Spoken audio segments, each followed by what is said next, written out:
But I really don't have any regrets. I really don't. I've lived exactly how I've wanted to.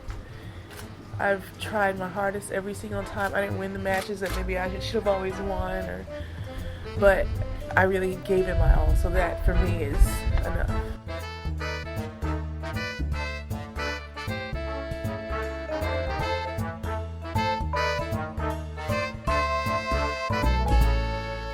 Hello everybody, welcome back to the Body Serve. I'm Jonathan. I'm James. This is our mid-French Open episode. Half the draw is into the quarterfinals.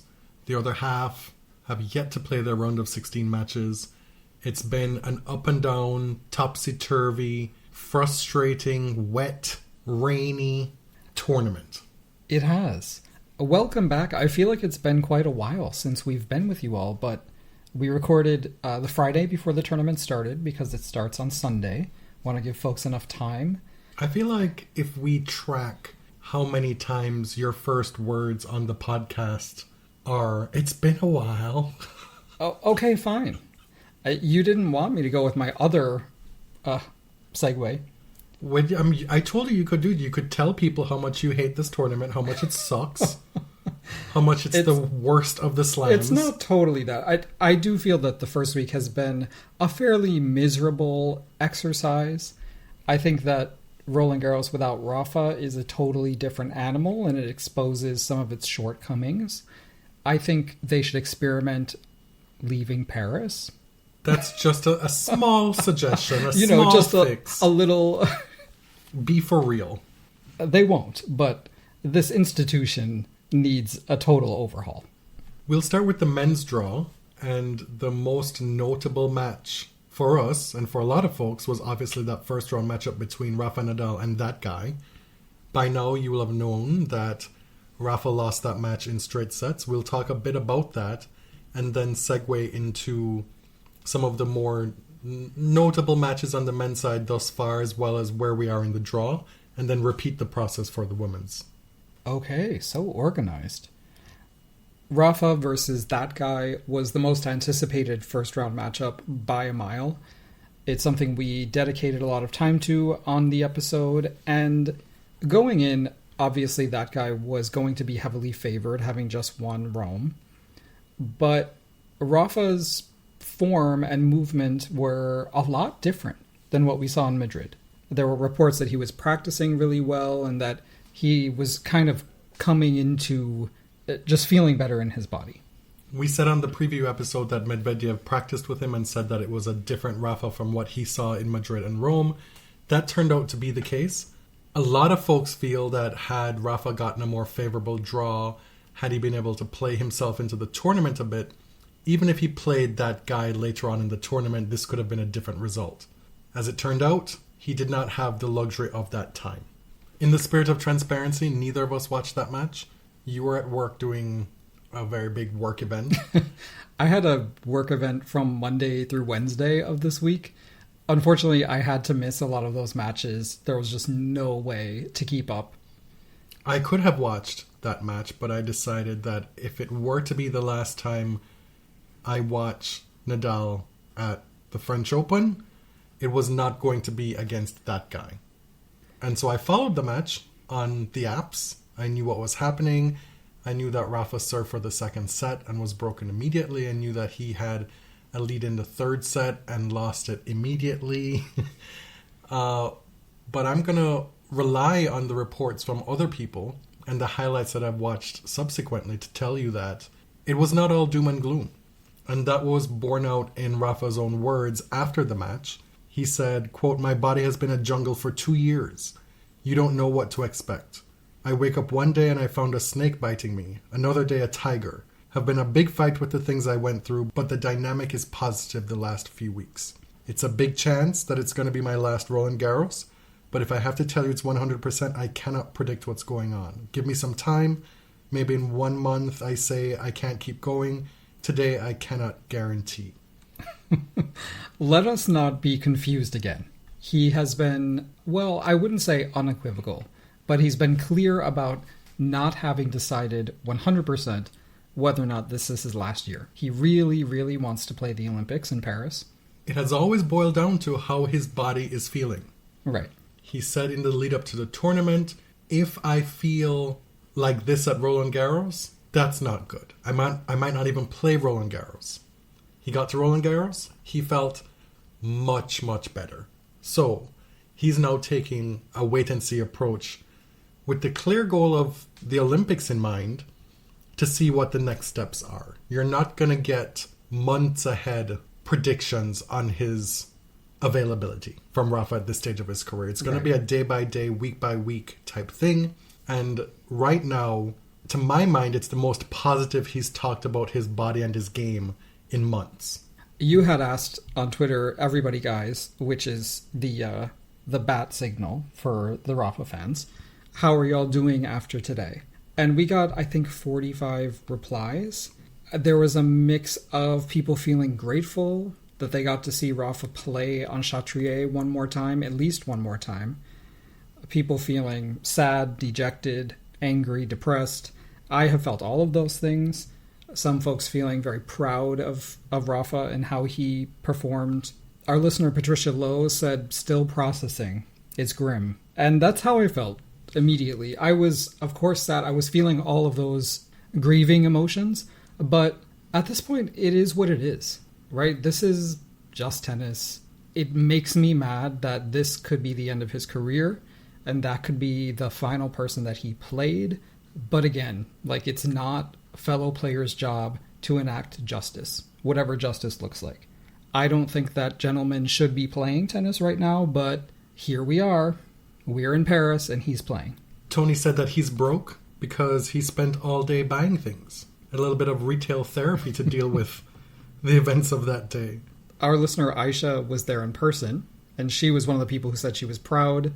She was amazed by his level, given where we started a few weeks ago, but also pissed off that so many of the people in the stands knew nothing about the ongoing court case and the accusations against that guy. And that's by design, of course. And people have taken near zero steps to understand what's going on. You still are met with innocent until proven guilty. Well, let's wait and see how this plays out. Listen to the podcast. Go back into the archives. We've covered it. This is not what happened in this second situation with Brenda Petea. The German court system is different.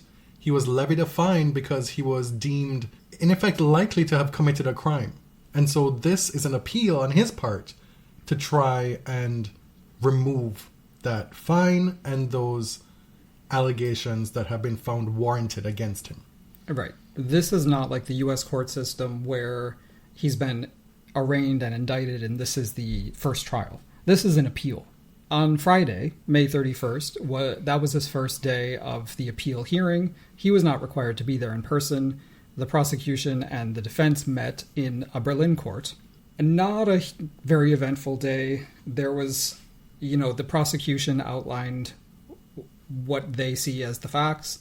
The defense started to get into attempting to impugn and demean the accuser's character, which is par for the course in any domestic violence case. You paint the woman as greedy, unethical. It gets worse and worse from there. Because, as that guy said himself, we all know what this is about.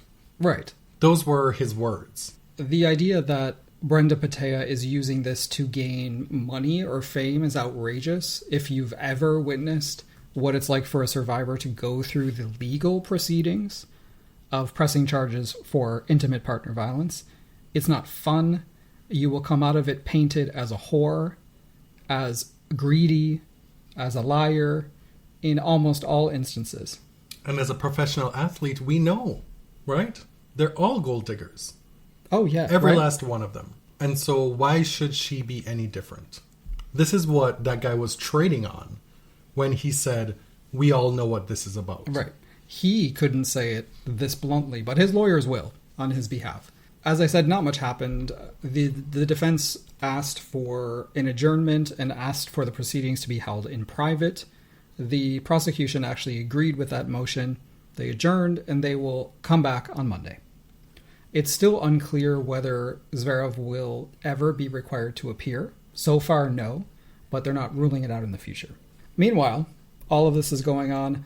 Of course, the stadium was fully in support of Rafa, And a number of people interpreted that to mean, oh, look at so-and-so. He doesn't like Zverev. Oh, he doesn't like Zverev. Let's make this very clear. Carlos Alcaraz dismissed all of those assumptions by posing for a photo with Zverev, Rublev, and Khachanov. These guys are all friends, right? There is not a man on tour. Well, maybe there are a few. There are very few men on tour who give a fuck or believe it. Rafa, too, had far too nice of a word for that guy after the match. For me, personally. Right. And so I don't like that either. You can make the argument, well, what is he supposed to say? Otherwise, he gets painted as a sore loser or da-da-da-da-da. I don't have to like it. I don't. No. And we've not exactly seen Rafa as a champion of women's rights in the past. So, as I said before, we're not looking to players to enact justice in the absence of justice or any action by the ATP. Andy Murray was asked about it again, and he said, this is going on 2 years now. I don't know why you're looking to us, the players, to adjudicate this. This is on the ATP, and they still haven't done it. That said, Khachanov losing from 2 sets up, and Rublev losing after posing in that picture with that guy, didn't feel bad about it. Not one bit. Not at all. Now, I was at work yesterday, and the match between Griekspoor and that guy was going on. And all of a sudden, Griekspoor is up a double break 4-1 in the 5th set after having come back from 2 sets down to 1. And the timeline is just alive with hope that this is going to happen. And of course. Up 4-1, that guy finally wakes up. It seems like he can only hit hard when he's trailing. Otherwise, it's just the pushing Olympics. Unfortunately, Griekspoor wasn't able to get it done. That guy is in the round of 16 versus Holger Rune. That's going to happen tomorrow. Holger has a 1-0 record against him. Not much of a history between the two. It was a straight sets win, I believe in 2022 sometime. And he's still in the draw. The prospect of a debilitating, nihilistic, just shit show of a result at this tournament is still in play. The men's draw is holding up quite well, actually. Djokovic was another question mark. We talked about how he's coming in. You said he was the favorite. I said he was a favorite. Of course, his results going into the tournament don't really matter much. And even his play within a match, for example, against Musetti last night, doesn't matter much until you get to about the midpoint of the 4th set. And we were sitting there, and you were telling me, you haven't watched a Djokovic 5-setter in a while, have you? And I was like, I guess not. Because I think we tuned in the 3rd set.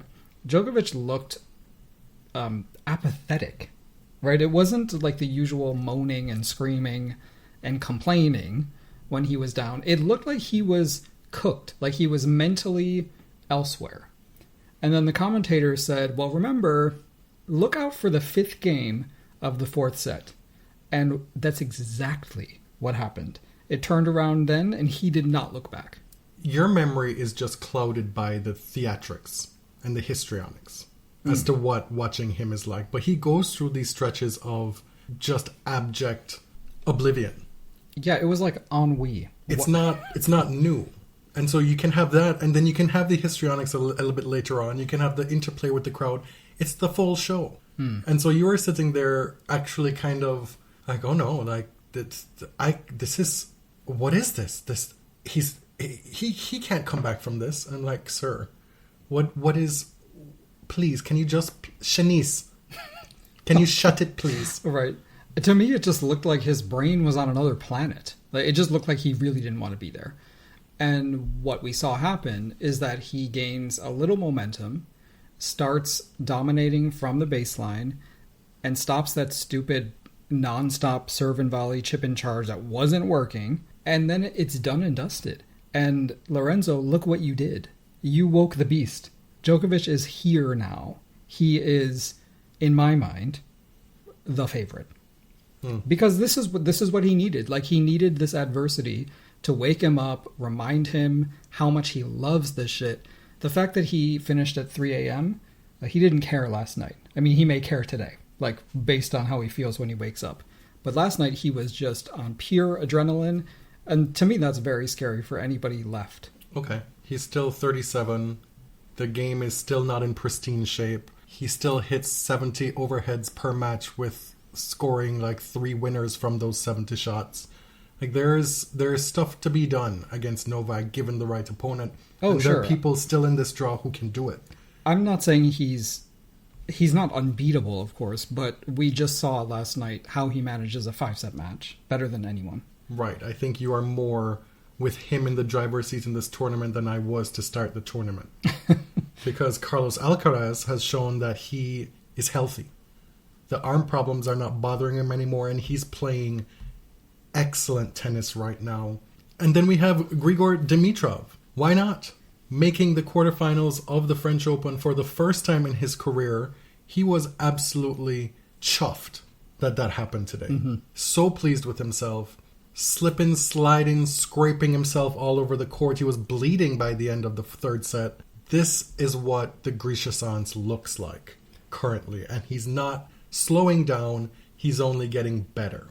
He played some beautiful tennis today. And his athleticism is just a marvel, especially at this age. You forget that he's this age. There's a weird exchange with Hubert toward the end of that match where Hubie hits a ball mid-rally that looks to everybody to be out. Grigor stops the point. Hubie hits what he thinks is a winner, thinks he's won the point, but Grigor is clearly, within the correct amount of time, stopped the point to say, hey, this ball missed the sideline.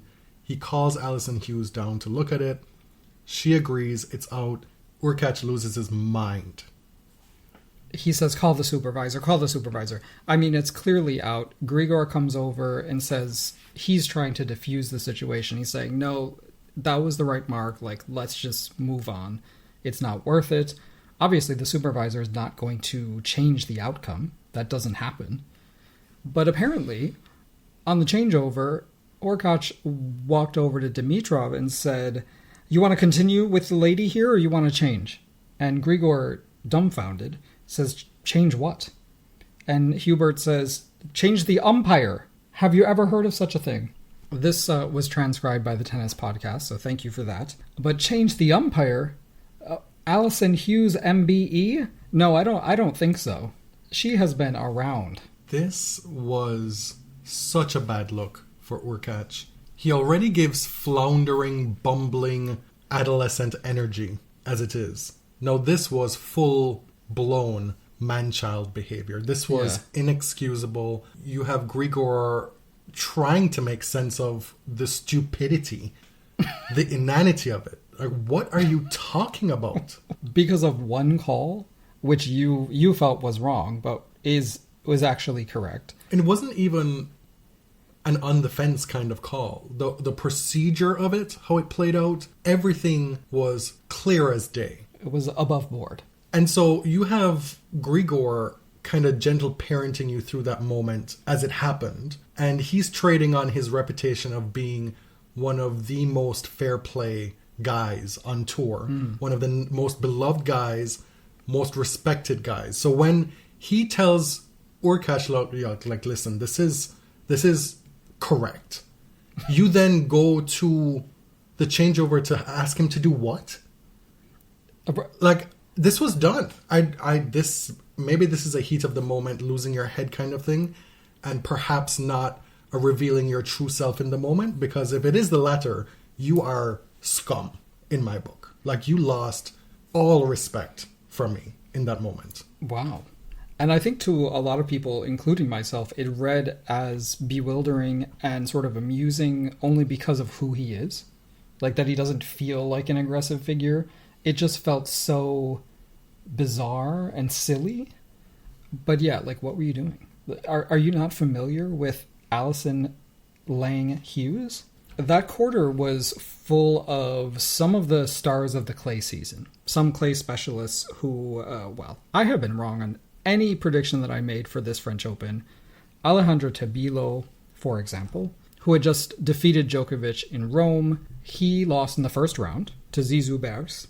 Bergs got all the way to the third round and took a set off Dimitrov Nicolas Jarry, the runner-up in Rome, loses in the first to Mute, and look what's happened to Mute. According to one of the commentators, he lives in the neighborhood of Roland Garros, Boulogne-Billancourt, and he has totally fed off the crowd energy and created this really like Davis Cup chaotic atmosphere, which was most obvious in the match against Offner. Well, it got him to the round of 16, and then he won the first set against Sinner, and then that was that. Sinner woke up, and he's into the quarterfinals, and he will play Grigor Dimitrov. Sebastian Baez, another player with multiple clay titles, lost to Offner 10-5 in a match tiebreak in the first round. You mentioned that the men's side has pretty much gone to form. There haven't been a whole lot of upsets. The only name in the round of 16, really, that's a bit of a okay, would be Cerundolo. But even then, he plays well on clay. We know this. He's not an unknown entity. You could make the case for Arnaldi as well, but he's now a known entity. He was unknown when I saw him at the US Open last year, when he was playing Fils, I think, on one of the outer courts. But he's had a good year. Cerundolo, it was a very mild upset over Tommy Paul, in my opinion. It's not surprising for me to see him here. The big upset early in the tournament on the men's side was Andrei Rublev. He lost to Arnaldi in the third round. Eurosport made a 3-minute supercut of Rublev's tantrums. This was a 3-set loss, straight set loss to Arnaldi. And if you're familiar with Rublev and his behavior on court at this point, this was what you'd expect and then some. Rublev was defaulted in Dubai for screaming in the face of a line umpire, and since then he had a big skid until he won the title in Madrid. And it seemed that he maybe was turning things around mentally, that he had sought some help, and he talked about this. I personally am done talking about it. Like, this is a grown man. I'm not going to psychoanalyze him, but I'm also not really going to go out of my way to show a lot of, oh, I feel so bad for him, you should get help. Yeah, he knows. Like, he says he's getting help. I'm just not interested in talking about it anymore. It's unpleasant to watch, and it will discourage me from watching his matches. And he's a player I like. I feel like it's this particular incident veered beyond simply unpleasant to watch for me. I'm not here to moralize or say this or that. I just think that type of behavior, even if you're doing it to yourself, has no place in the sport, frankly. And this is not new, and it's not getting better. Mm-hmm. The argument that he's taking steps to get help, he knows, blah, blah, blah. I accept that argument if we see progress. We didn't really see this in Madrid, but as it turned out, he needed every ounce of energy to actually just hit the ball because he was so sick. Maybe that was part of why we didn't see that in Madrid. But here, I don't know what to say. I like you, I just will not be watching matches because I have zero desire to see it. I don't think that should be happening on a tennis court. And the only reason it's allowed to happen is because he's doing it to himself. And I don't think that's necessarily any better, frankly. Right. The default in Dubai was because it was turned outward. I do wonder at what point, like, do umpires step in, or will the sport instruct umpires to take a harsher stance, or not really? Like, is it not something that the ATP or the Slams are thinking about? Denis Shapovalov smacked himself in the head a number of times with his racket, much like Mikhail Yuzny. It's funny because Denis did not like when Francis smacked him in the head. Well, Francis hit a perfectly good tennis shot that hit him in the head. Right. And he took exception to it. And my initial reaction was, wow. I was just staring in Arnaud Gabon because wasn't this the same dude? Right. Who hit a ball on purpose. Francis was just running for a forehand. He didn't hit the guy in the head on purpose. And it was just the usual bitching. Get over it. This is the sport. This happens. I know that the great himbo energy that is so pervasive in men's tennis is appealing to a lot of people. But as I age further, it becomes less and less cute to me. Because you're not 18, you're not 20. We're talking about grown-ass men who act a fool. Like, it's just not cute. Arthur Rinderknecht kicked an advertising bollard and fucked up his foot and had to retire in his match against Echeverry. His toe. He received medical attention, which I found interesting because are you allowed to receive medical attention for a self-inflicted injury? I guess. It doesn't really seem fair. But then he retired down love 5 in the 4th set. L'Equipe reports that his toe is not broken, but he has cartilage damage. So that's great. You really mess things up for yourself. You might have seen Terence Atman smack a ball into the crowd out of anger and actually hit somebody and wonder why that wasn't automatically a default. I wondered the same thing. So this is just the men behaving badly section. Yeah, we mentioned Rublev, so I might as well just go into it. Atman did end up losing to Offner, but I wondered, what is the rule here? And why is that not a default? I thought that was like a cut and dry case, but apparently not. If you're interested in the Grand Slam rulebook, this is on page 49. This is abuse of balls. It's, quote, intentionally hitting a ball out of the enclosure of the court, or hitting a ball with negligent disregard of the consequences. And the rule is that the referee, in consultation with the Grand Slam supervisor, may declare a default for a single violation of the code. Otherwise, they would follow the point penalty schedule. So for most categories of violation, they always have that disclaimer that the umpire can choose, in consultation with the supervisor, to default for a single violation. I don't know what the cheat sheet is, what counts as something that rises to the level of a default for one violation. It was just strange. Because we actually have seen defaults for things much, much less severe than this.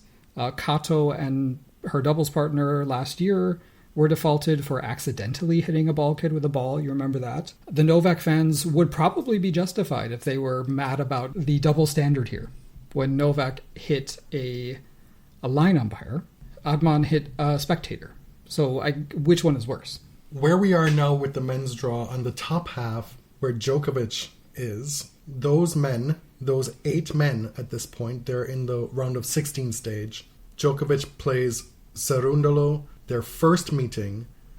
Taylor Fritz, he plays Casper Ruud. Ruud leads 1-0. Casper's had a not so smooth run thus far to the 4th round. He had to get by Echeverry in 4 sets. He had to get by Fokina in 5 sets. That was an almighty tussle in the 2nd round. And so he's either battle-tested or maybe a little battle-weary. Maybe a bit of both at this point. But he is to my mind, one of the handful of real favourites for this tournament. He's on track to play Djokovic in the quarterfinals. That guy plays Holger Rune, 1-0 for Holger at this point. Duminar plays Medvedev. Medvedev leads Alex 6-2 in this head-to-head, but they've never played on clay. Medvedev joked in press the other day when asked, you seem a little bit more relaxed this year at Roland Garros than previous years. And he says, well, typically I'm not usually still in the tournament at this point, so... And this is Alex's first time past the 2nd round here. And then in the bottom half, we are at the quarterfinal stage, and those 2 matchups are Tsitsipas against Alcaraz. I was surprised to see that Carlos leads that head-to-head 5-0. And then Grigor plays Sinner. Sinner leads that head-to-head 3-1. Their most recent meeting was in the Miami final.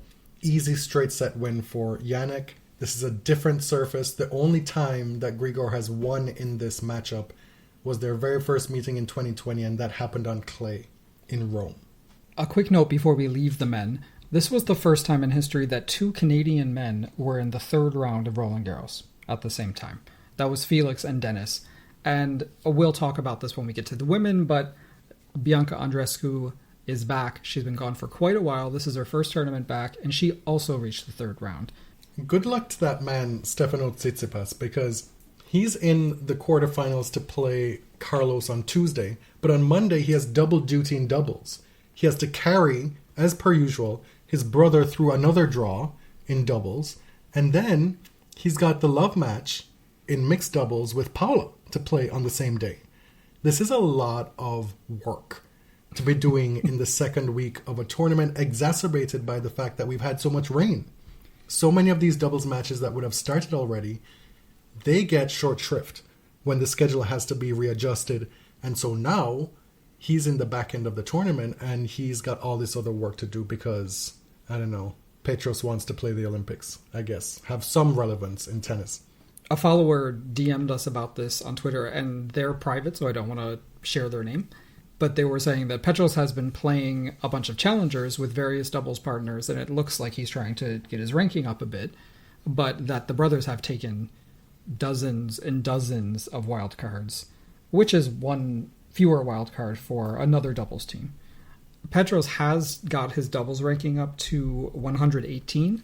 They've won one match in the doubles draw here, so he's up to like 97. He's currently the top ranked doubles player in Greece.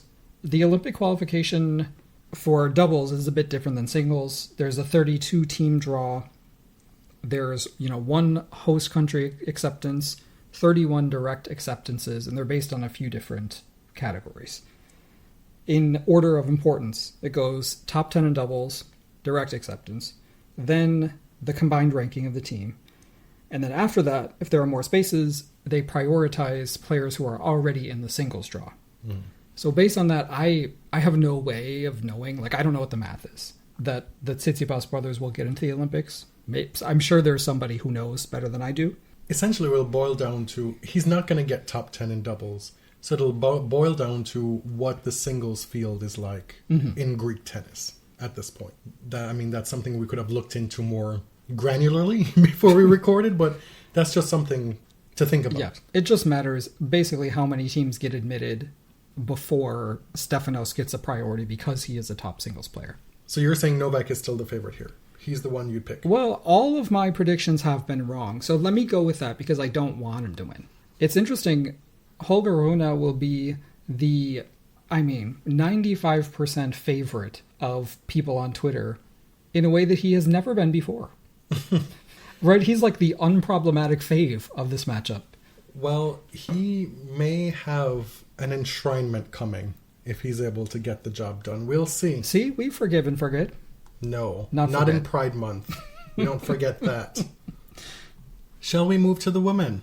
I know that's what you want to do. Let's start with the highly anticipated second round match between Iga Swiatek and Naomi Osaka. Was it even that highly anticipated? I think it was anticipated to be a beatdown. Yeah, this is another of my predictions that I'm very happy to say was wrong. I did not expect Naomi to perform like this. You were not the only one. No. I felt the same way. Most people felt the same way. This is Iga's domain. This is Naomi Osaka on clay, mind you. She's told us that she's taken steps to figure this stuff out, that she wants to play well on clay. And my God, she had Iga shook. Iga was discombobulated. You know those old school cartoons where from Tom and Jerry where Tom runs into a wall and you see stars and there's imagery above the head, implying a concussed state. Oh, wow. No, I think she was probably a bit stunned. Iga got that first set in a tiebreak. Then Naomi storms through the second set in 28 minutes, 6-1. And then in the third set, we're here at 5-2. And I think everybody was just like, what is happening? Wow, that is just such a poor retelling of what happened. What? From somebody who didn't watch the match. Okay. Were any of those facts incorrect? No. Okay. Iga was up 4-2 in the first set. And Naomi came back to hold set point in that first set before going to a tiebreak and getting blown out in that tiebreak. And at that point, you're thinking, well, you did good, babes. You did well. Right. This is when Iga steps on the gas. Everybody expected it to be a 7-6, 6-love, 7-6, 6-2 at best. But Naomi came out in that second set blasting the ball. Could not miss. Watching Naomi Osaka hit angles on a tennis court is one of the best things to watch in tennis. And she breezes through that second set. Iga cannot find a first serve. Cannot for the life of her.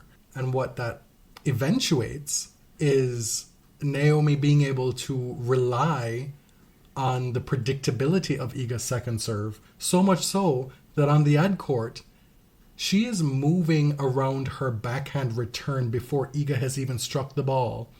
And by the time it ends up in the service box, Naomi is ready to rifle that inside-out forehand winner. And it happened time and time again until she finally got caught in the end of that match, at the back end of that third set. And where this match turned, with Naomi up 5-2 in the third set, Iga started to tighten her game. She found her first serve. Naomi was not getting free points. That said, you never want to use the word choke when talking about a tennis player, but at a minimum, Naomi blinked in that third set, because when she served for that match, she had so many balls on her racket that were devastating misses. One specific forehand right up at net where she dumped it. Tried to go down the line for a winner, dumped it in the net, and it's like, we can't be giving Iga these freebies in this moment. And so from 5-2, it just became a building dread that the inevitable would happen, and that's what we saw. Naomi never capitulated or completely went away, but the precision, the power, the tidiness of her game to that point started to become a little bit unraveled. And so while she was playing freely up until that point, everything started to become a little bit more tense. And once that equilibrium returned in the seesaw between both players, Iga is the more seasoned player at this point to be able to handle that moment. Right. Just the marked difference between this Naomi and the one we've seen over the past few months, the movement has improved a lot. The rally tolerance is on a different level. And sure, Iga was definitely the player playing with more pressure, the expectation at this tournament. Naomi could, as you say, play a little more freely, but for her to put in her best performance on a clay court ever in this loss against the best player in the world, the clay player of her generation, I feel like we couldn't have asked for much more. And those little opportunities, like Iga gives you so few opportunities, there are so few weaknesses to her game, and the one that armchair critics say is like, second serve, beat up her second serve. Naomi was able to do that. Like, take notes, watch this aggressive returning. Of course, it's easier said than done, but Naomi exposed that for a little while. And again, I will say, it's not just that it's easier said than done. In order to get yourself in that position to exploit Iga's second serve, you have to have created so much pressure on her ground game to be able to expose her serve as a problem. Because Iga can dial in serves and just get the rally started. You have to be able to hit with her from the baseline to be able to make that count. And Naomi just was not missing. That's where that pressure came from, because Iga absolutely felt that she had nowhere to hide on that court. She's supposed to be able to out-hit Naomi, to be able to wrong foot her, to be able to have her slide awkwardly out of position and not be able to recover in a point. That wasn't happening. Naomi had made such great strides in her movement, in her sliding, in her comfortability in, well, I'll play a few balls to keep myself in this rally, knowing I will get another shot to put this rally away, to get back into the aggressor position. That's where people struggle with Iga, especially on this surface. And that Naomi was able to do that in this match was wild to me. She was asked after, how would you compare your game now to when you were winning slams in the early part of your career? And she said, well, the gist of it being, do you think you're playing better now at this point or back then? And she said, well, I think I'm playing better now because I'm doing things I wasn't doing then. Mm-hmm. She's moving better than she was then. She still has the power. The serve is still there. We talked about how Naomi might struggle on her return to the sport because even though it was just a year or so, the game hasn't passed her by, but the game has developed. And that's time away from the sport that she wasn't spending developing her own game. Like that, I think that's the thing that people don't necessarily consider, tennis players don't stay stagnant in their games. Right. It's a constant getting better. So when you take that time away at the prime of your career, what should be the prime of your career, and you're coming back from scratch, you're not just trying to get back to where you were, but you should be somewhere better at this point. And that's what was instructive to me about Naomi talking about her performance, thinking that the state of her game is in better shape than when she left the sport. That's really impressive to me and makes me think that this hard court season, if not this year, next year, watch out. Because we really had not seen this Naomi Osaka at this level for quite a while. We've sort of taken it slow with Naomi because she literally just had a baby. The expectation couldn't be that she comes back and starts beating the best players. That would be ridiculous. She thought so. But, sure. But as a player, you have to be delusional. As a fan, you should be giving some grace.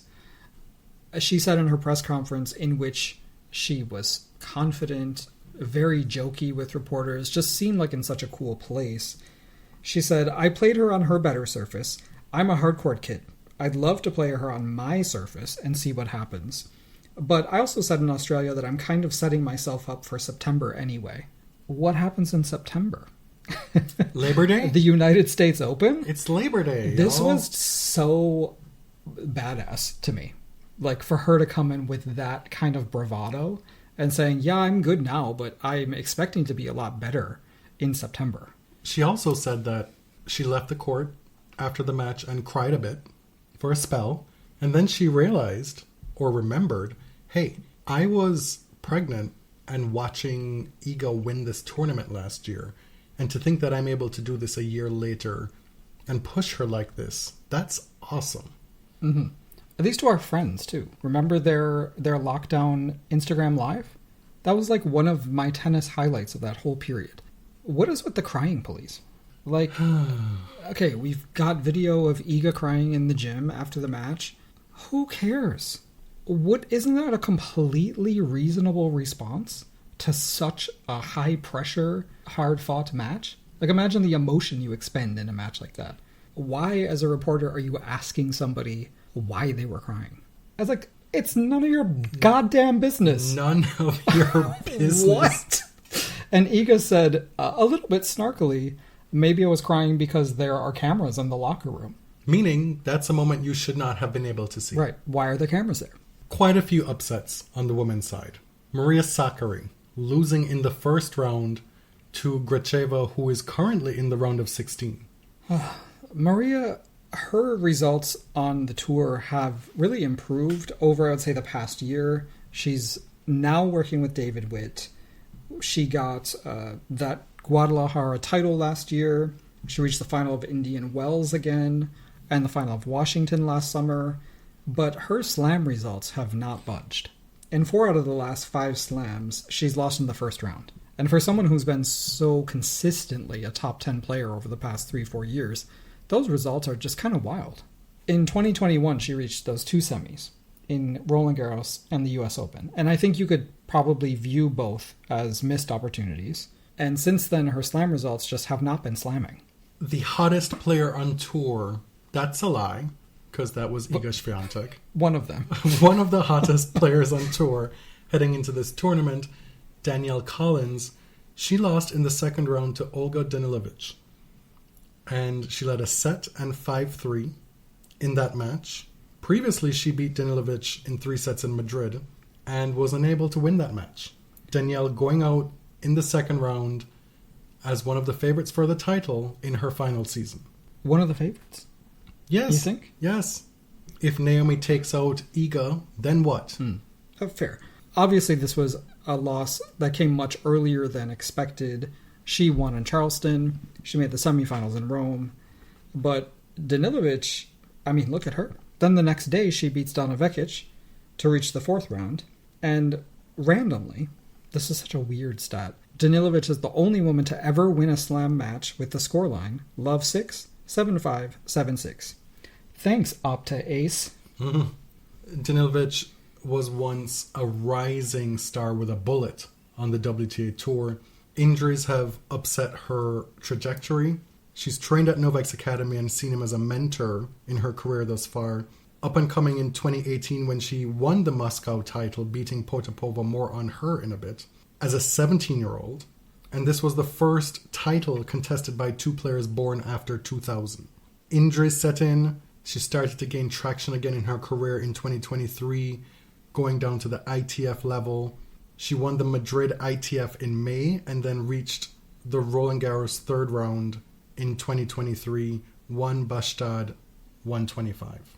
So this isn't out of the blue. She's been on the comeback trail for a little over a year now.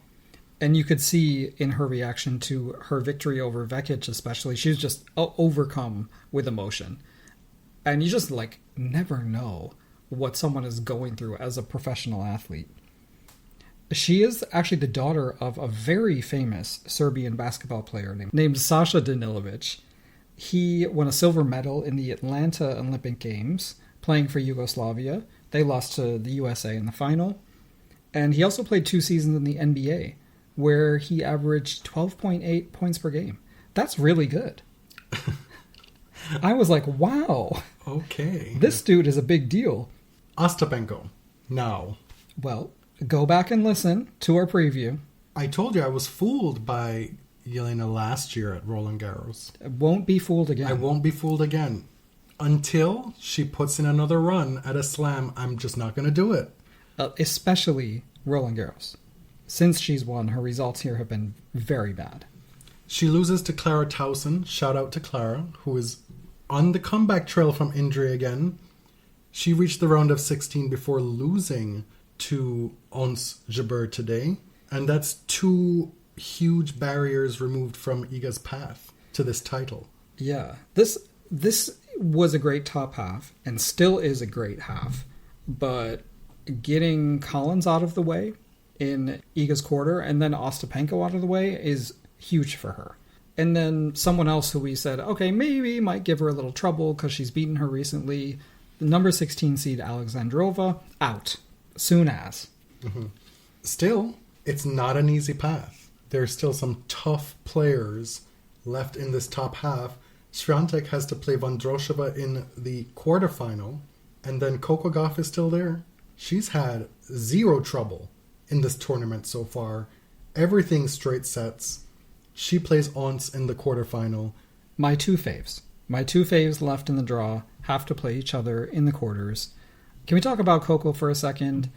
Okay, so Danielle is not in your top 2. Danielle is outside of the Coco Ons. Well, sure, but nexus. She's no longer a factor. Okay, I've always been trying to get you to pinpoint your faves, and listeners want you to pinpoint your faves. Well, you know who my faves are. They're Dasha, Coco, Ons, Danielle. Mm-hmm. Who else?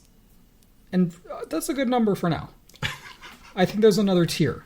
I love Ostapenko. There are some other players I enjoy. There are some players who I really liked and don't like anymore. We'll get to her later. Wow.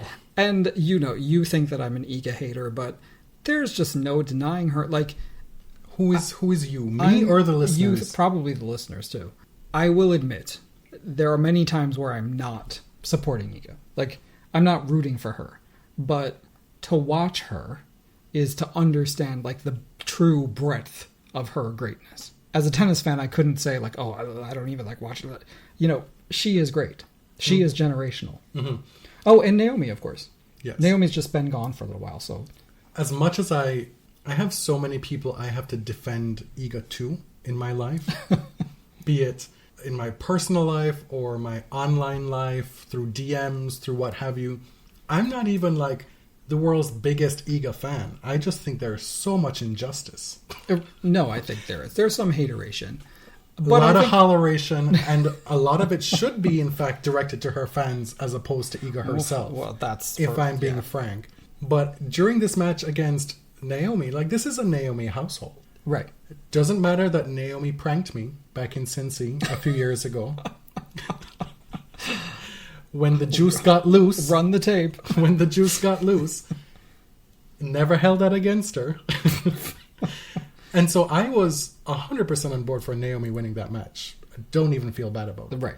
But Iga is undeniable. And she's so young. which is why I can't support her, because I'm trying to keep my little records intact. Oh my god. You know? I don't need her getting to 20. Come on. Well. Anyway, what I was going to say is, can we talk about Coco reaching the quarterfinals of this tournament for the 4th consecutive year? Yes. For somebody who is 20 years old, just 20 years old. And consistently left out of this alleged WTA Big Three conversation. Coco has just been there. Like, you may not enjoy her game, another one with a lot of haters, but Coco is in the top, well, she's seeded 3, but like there is a big 4. Can we not do the bigs? Fine. I just think fine. we should do away with the bigs and just enjoy. I can get on board with that. Iga, yes, she has some tough players in her path. However, she just beat Potapova 6-love, 6-love in 40 minutes today with the loss of how many points? 10 points. I saw... Excuse me? Steffi Graf?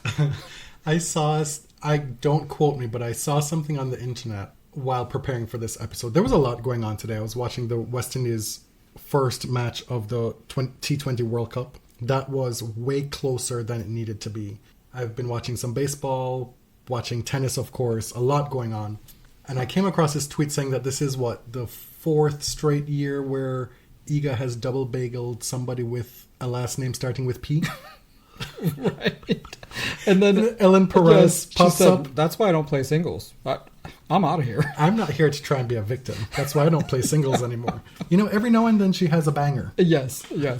Another one, of course, my other fave, number 11, Dasha Kazatkina, lost to Peyton Stearns. That was a very tough second round draw because Peyton is just coming off winning the Rabat title and all over Instagram saying she's got that dog in her.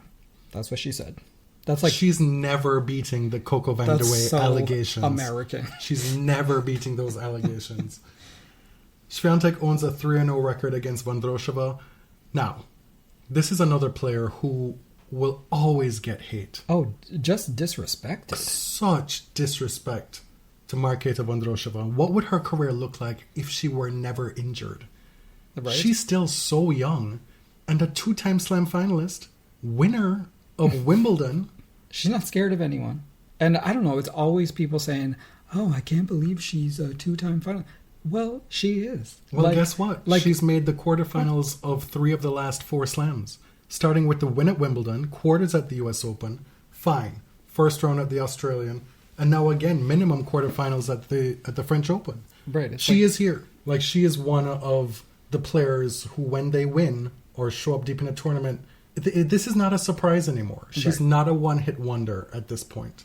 I'm really, really happy to see Ons playing well, getting to the quarters here, dealing with Leylah Fernandez, knocking out Towson in straight sets, and it's unfair that she and Goff have to play each other. But Jabeur has been, it seems, in a pretty rough headspace lately, and she's talked a lot about wanting to have a baby, and then after Wimbledon feeling like, oh, maybe it's not my time to get pregnant, and just the idea of having to time your life around that, but then also all that negative self-talk about yourself because you didn't win Wimbledon, you can't have a baby. It's just, oh, God, I really hope she works through that. She was the favorite in that match. That's where that mentality comes from. Yeah. You let one go. It happens to the best, you know? Mm-hmm. Coco owns a 4-2 record against her. The only of their 6 matches to go to 3 sets was their first back in 2020 in Lexington. Do you remember that tournament? Oh my God. That was like another universe. A different time and place. Ons has made 7 slam quarterfinals. Ons has made 3 slam finals, losing all 3. She's won 5 titles. So you have that resume, right? Mm-hmm. 7 slam quarterfinals or better, 3 slam finals, losing all 3, 5 titles. Also, Ons has made the quarters of every slam. This player has made 8 slam quarterfinals or better, 2 slam finals, losing both of them, 11 career titles, never made the quarterfinals of the US Open or Wimbledon. Did I say 11 titles? Mm-hmm. Yeah. Well, you're asking me? Yeah, so do you know who that person is? Is she a woman or? She's a man. Oh, he's a man. Yes. Casper Ruud. No. Oh.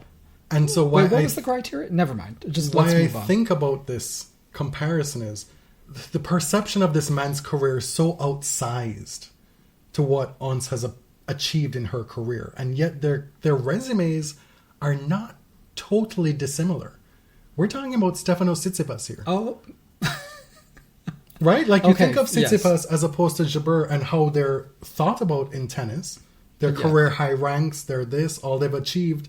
And Ons is not far behind by any stretch. She's made more slam finals, even. okay. I just thought that was interesting. Just going back, I do know that Casper has made 3 slam finals. I just answered in a panic. I don't Okay. want people to think that I don't know that. Anyway, let's talk about the bottom half. Number 7, Zhang, went out to Avanesian in the 3rd round. Kind of a fun, well, not fun fact for her opponents. Avanesian has never lost to a top 15 player. In 5 matches. She's beaten all of them. We saw her with her spring uprising last year. We did. We saw her in Berlin. We saw one of those top 15 wins over Mai Dasha in Berlin. The other players, if you're curious, are Bencic, Sakkari, Jabeur, and then Zhang yesterday. This is the bottom half of the draw where they're still in the round of 16 section. They haven't played through to the quarters yet. And it's a much more open field than the top half. There's a lot of opportunity here for Rybakina and Sabalenka specifically to do what we expect them to do. It's a much easier path than what the top half has had to deal with. Yeah. Avanesian will play number 12, Paolini. Svitolina is into another round of 16 here. We'll play number 4, Rybakina. Gracheva, who beat Sakkari in the first round, she's in the round of 16 to play, look who it is, one of the favorites for the tournament. Well, Miss again, IMG, Miss Darling of the Sport, Mira Andreeva. just call me stupid because... We said, Vika has a tough ask here taking out Andreeva in the second round, and she lost in 3 sets. And the final matchup, you tweeted that if... Go ahead. Navarro looked at the draw and said, well, if one billionaire baby can't be here, then I must carry the torch. When one falls, a new supreme rises again. Jessie Pegula not ready to play at Roland Garros. Emma Navarro takes out Madison Keys in the 3rd round on her way to play Arina Sabalenka in the 4th round. Madison, who had an excellent clay season, just really making me upset. I was really looking forward to a Madison Arena 4th round, but that is not to happen. Arena has probably got to feel pretty good about her draw coming up, but if she and Rybakina get to the semis, all bets are off. I think Rybakina has a much better chance if she meets Swiatek in the final. You think that Rybakina is the only person left in this draw who can beat Iga at this tournament? I do. Yeah, I do. And even that, it's a stretch. I don't know. Did Naomi play Iga into form? Right. Did she play her unleashed into an unbeatable position the rest of the way? We saw Sabalenka get 2 shots at Swiatek leading up to this tournament in Madrid and Rome, and it got progressively worse. Rybakina, we haven't seen that on clay in a little bit. And so that's one option. I still think that Coco is playing well and that she's closer to beating Iga, even on clay. Okay. Yeah, closer, but that does not mean beating. That's your okay moment to my okay moment on the last episode with Felix. Like, I love that for you. All right. I think we've said a lot about the women's draw. No, there's one more thing. One more thing to talk about, and that's Bianca Andreescu. Oh, yeah. Bianca hasn't played since last year, I think. She had a stress fracture. Obviously, she's had many, many injuries and a few kind of false starts at comebacks. Great stuff from her this week. Losing a couple first sets and then being able to come back into the match, fight off the rust, play her way into matches. Wasn't able to get past the 3rd round in Jasmine Paolini. Losing that first set 6-1, coming back to winning the second 6-3, and then getting the bagel in the final set. Mm-hmm. But it happens. Bianca is a player who I find interesting off-court. Way more appealing off-court. As you know, I find her kind of annoying when she's playing tennis. But I actually like her, and I really wish her a lot of success. I think she's one of the more interesting personalities out there. And still so young. Yes. Before the tournament, I said that I fully expect the top 4 women to make the semifinals. Anything you see to not have that happen? Oh, you're asking me? Mm-hmm. I guess some of it depends on how Ons plays tomorrow. But other than that, I don't know. No, I mean, I think Rybakina and Sabalenka get through to the semis. I think that Ons, yes, could upset Coco in that quarterfinal, but also look out for Mira. Look out for Mira. Mm-hmm. All right, we'll see. Let's talk about briefly, please, briefly, Elena Rybakina and the press.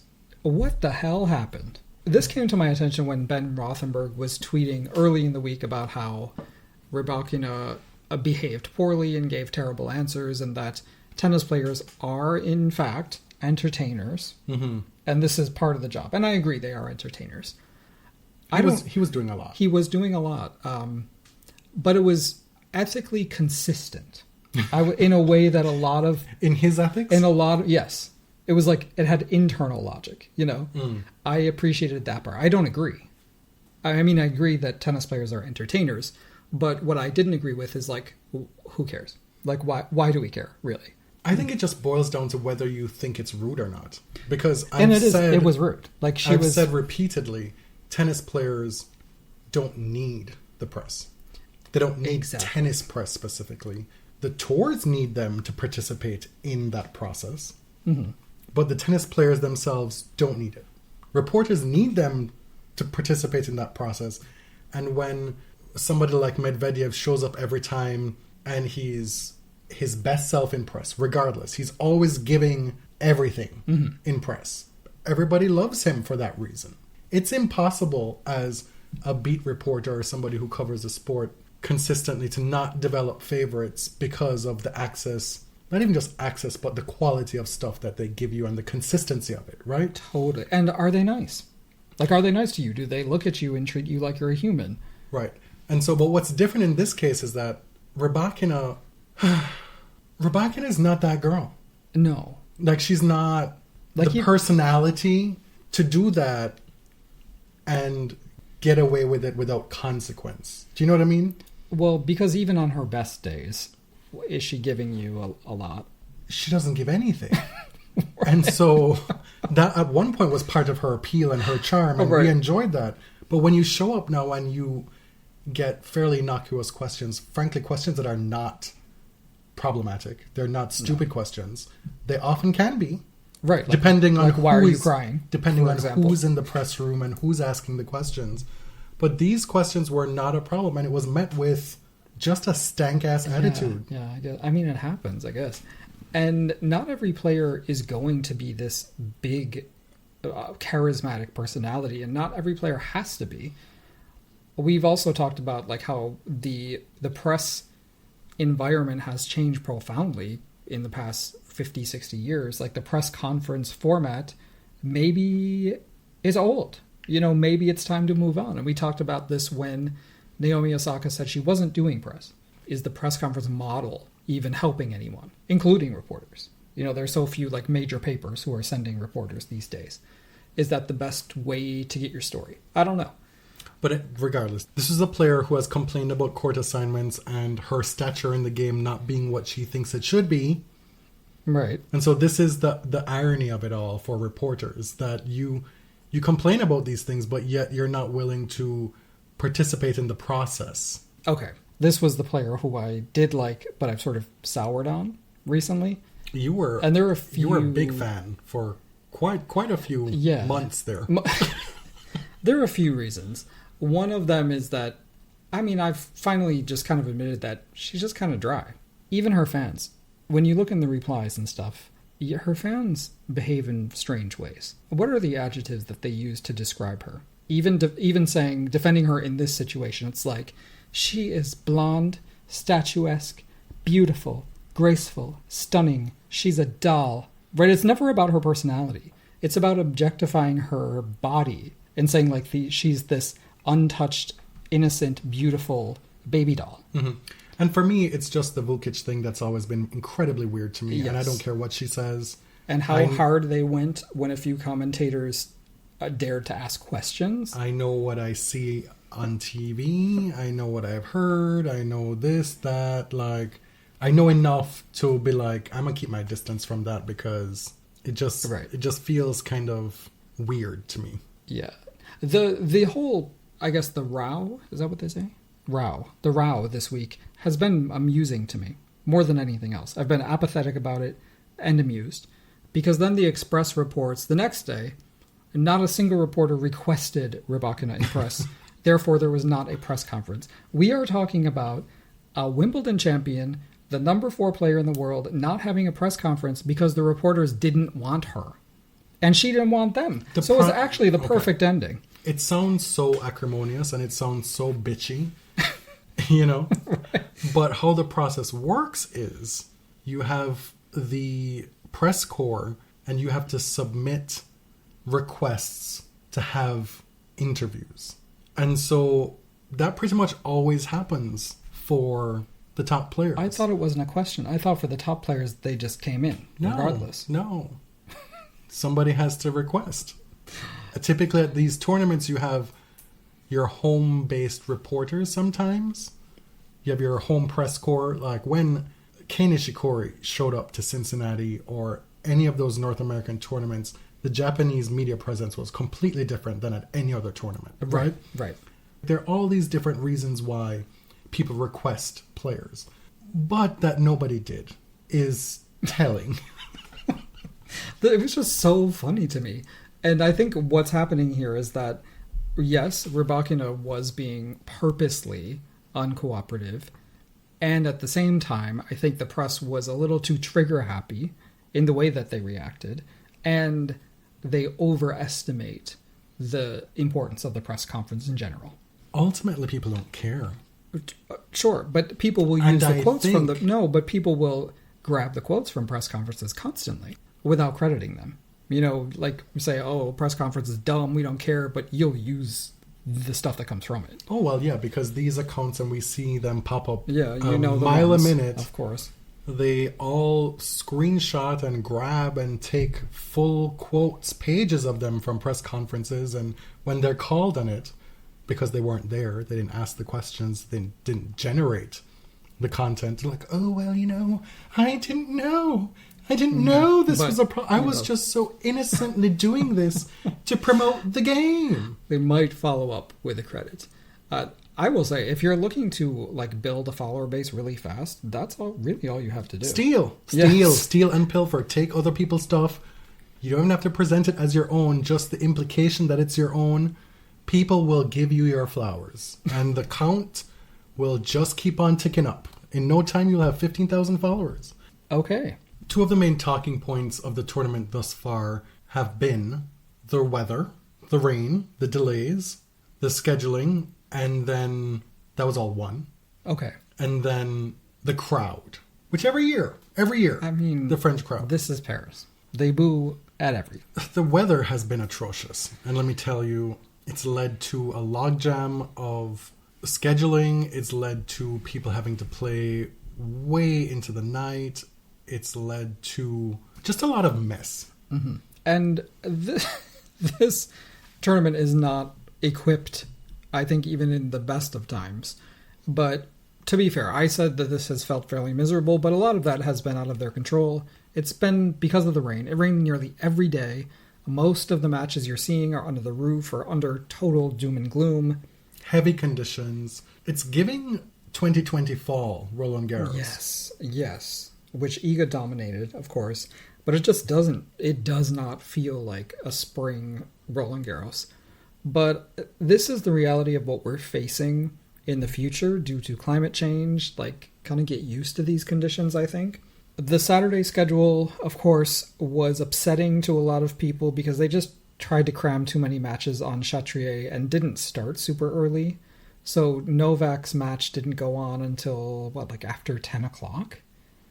If we're still watching tennis at 9-10 p.m. Eastern Standard Time, there's a big problem. I came home from work at 6:30 p.m. Eastern Standard Time, sat down, poured myself a drink because it was not a fun shift. And just catching up on the results, catching up on my day, things I may have missed. And I was shook that tennis was still going on. I could not believe it. And not only that, they were just in the second set at that point. I mean, and that made me think of questions earlier in the tournament where every year now, since there's night tennis at Roland Garros, there's this question of the scheduling. It's only one night match on Chatrier, and people want to see some equity with the men and women being scheduled in that so-called primetime slot. Mm-hmm. And I'm here to tell you, and Naomi Osaka is here to tell you, that it is not a primetime slot. It is not nighttime tennis at the US Open. It is made up. Naomi was asked about it. What are your thoughts? Do you think that this match against Iga could have been a better night session match? Do you think this should have been the premier match? And she said, well, you know, I just know that Rafa always plays when I was playing today, and I just figured that was the premier time slot. Because Rafa loves playing during the day when it's bright and warm. And what is happening here is, as a tennis player, why would you want to play at night in Paris spring, in cold, wet, May, damp, heavy conditions when you're trying to win Roland Garros? Those are not your typical standard clay conditions. We saw so many players struggle with the heavier ball, the heavy conditions. You can't tell me that Beatriz Haddad-Maia did not struggle more so than she would have against her opponent because of the conditions. Right. And so maybe we should just take a pause with the sexism for the scheduling thing and just say, well, it's just not to the benefit of the woman to play nighttime tennis at this tournament, and it's fine. Right. As you said, the night session here is new. It's not really a thing in tennis history. It doesn't hold any weight. It's a cash grab. And it's one match. It's a cash grab. It's honestly one of the worst values in Grand Slam tennis. It is. I'm confident in saying that. And so why would I want to play that match? And if the tournament is struggling through a deluge of rain, having to be the night match on a Saturday and get on court at 10 p.m. and not get home until the wee hours of the morning, why? Why would I want that? So what is the material benefit to me as a tennis player to go through that? Mm-hmm. This institution makes a lot of regressive, silly decisions and sexist decisions as well. But on this particular topic, let's move past equality and look for justice. Let the men have it. Let them suffer. Let them deal with it. They're now reaping what they've sown for decades. Let them struggle, suffer, and be miserable. The French crowd has upset a number of players in the first week. David Goffin claims that somebody spat their chewing gum at him after he beat Pau Ricard, or during. I don't remember when. And it doesn't matter. Does not matter. Iga Swiatek famously spoke to the crowd after her match for over a minute. She was very nice about it, but she made sure to take all this time to say, can you please not call out in the middle of points? I know I think people want us to have an opinion about what Iga said and how she said it, but I genuinely don't. Paula Badosa had something to say. She was talking about how I'm out here in the outer courts having to play with people talking and screaming and hollering and hootering all over the place. And we just have to deal with it. So she's right. I'm sorry if you in your ivory tower have to deal with one little bit of noise. Right. When you get to play on Chatrier every single time and you know when you're playing all the time. No, we know that. Miss me with that. Top players do get precious about that sort of thing. Yeah. She wasn't particularly rude or anything. Like, the way she said it, it was just, if you've been on the outside courts at the US Open, for example, you're playing amidst total chaos. And everybody has done it at some point in their career. I get both arguments. And I do not hold Iga to the flame for thinking or saying that. She was in a super high-stress match, trying to come back from 2-5 down in that third set in a match she should not lose. She had no business losing. Looked like she was going to be losing. And she had a swinging volley, and somebody called out, and she missed it. So, I get it. She should have done what Adele did last night in her show. Ooh, She said, Miss Adele. somebody yelled out, "Pride sucks." Can you imagine saying that at an Adele show, of all places? And she said, "Are you fucking stupid?" Anyway, following some complaints for players and some embarrassing situations, tournament director Amelie Mauresmo said, "Alcohol is completely banned within the stadiums." So you can buy your alcohol. I think. Just not We think drink it outside, inside. drinking outside, but you can't bring it into the stadium because your record of hooliganism has led us to this point. Like- and so you need to lay in the bed that you've made for yourselves and be a teetotaler while you're watching this tennis.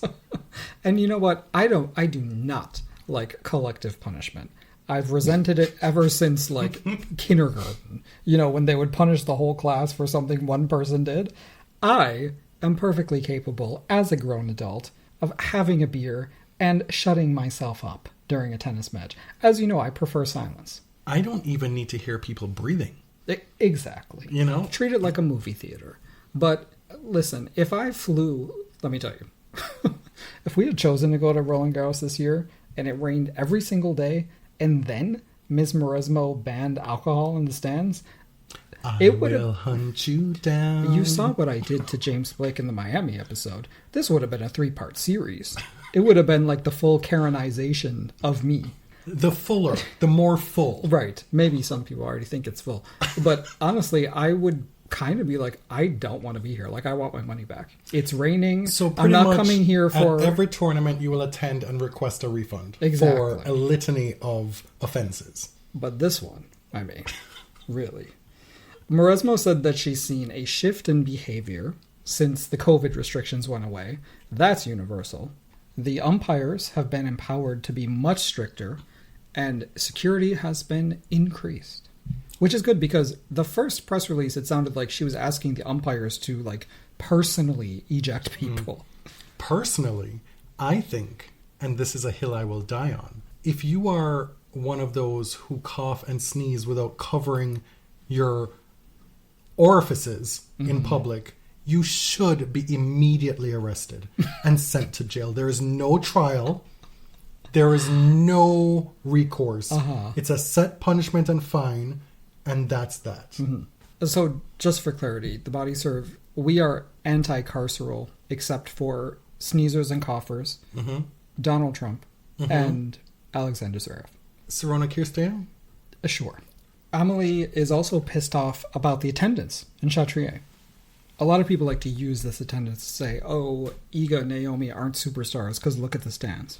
The Roland Garros app has this, like, oh my God, excitability rating. Did you see that? See, this is what I'm saying. Like this is institutional sexism. It's their institution is rotted, is what I'm saying. Provided by Infosys. No thanks, sis. Mauresmo has been asked, and she has taken the mantle of answering for this very archaic, regressive institution. And that's the job she's taken on willingly, right? She's had to defend a lot of decisions that didn't sit right.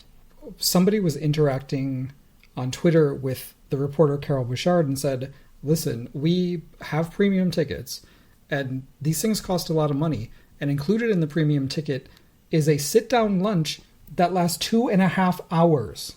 And this happens at Wimbledon as well. Like, premium ticket holders, you know, you buy this very expensive ticket, and the food portion is actually a sit-down meal. And you're like, this person was describing it as like basically being imprisoned into this sit-down lunch that lasted forever. Do I feel sorry for them? No. I'm not feel sorry, but it does explain why are the lower sections of the bowl totally empty during the day? They're eating. All I know is that I told you I did not watch Rafa, that guy, but I tuned in for the final point because I wanted to see how that happened, how that unfolded at the end. Rafa said he don't want no hullabaloo. He doesn't want any ceremony. He doesn't want a big thing made of it. He just wants to go about his business. Loses the match, forehand sprayed wide, goes to his chairs, packing up his stuff, and who comes? Who's there? Within seconds. Mats? Miss Mauresmo. Oh. Well, you know, we just really want to see if you can maybe do a little interview and speak a few words to the crowd and da-da-da-da-da-da. Like, ma'am, please. Mm-hmm. And I heard that guy actually declined to speak. So it was only Rafa after the match speaking. Well, you know, he's trying to be a good role model now. He said he doesn't smash rackets anymore because he's trying to be a good role model. Yeah, I don't want to talk about that because I can't even joke about this really delusional behavior. It's very calculated. That brings us to the end of episode 344. One more week to go at the 2024 Roland Garros. Thanks for sticking with us. Perhaps this was more negative than we've been lately. But I'm looking forward to Wimbledon. Are you? I know Roland Garros. You said you were looking forward to Roland Garros. I know. I was actually kind of lying about that. I was just trying to be lost positive. All credibility with the listeners. How can they believe anything that comes out of your mouth? The pressure is getting to me. You know, people want me to be less negative, so that would require lying. And it has, apparently. It has. No, for a split second I was looking forward to this tournament, but I didn't know it was going to rain every single day. My name is Jonathan. You can find me on Twitter at tennis_John. I'm James at ElliotJMR. 2 L's, 2 T's. This is the Body Serve. You can find everything Body Serve related at linktree.com/thebodyserve. See you in a week. Till next time. Thank you. Thank you very much.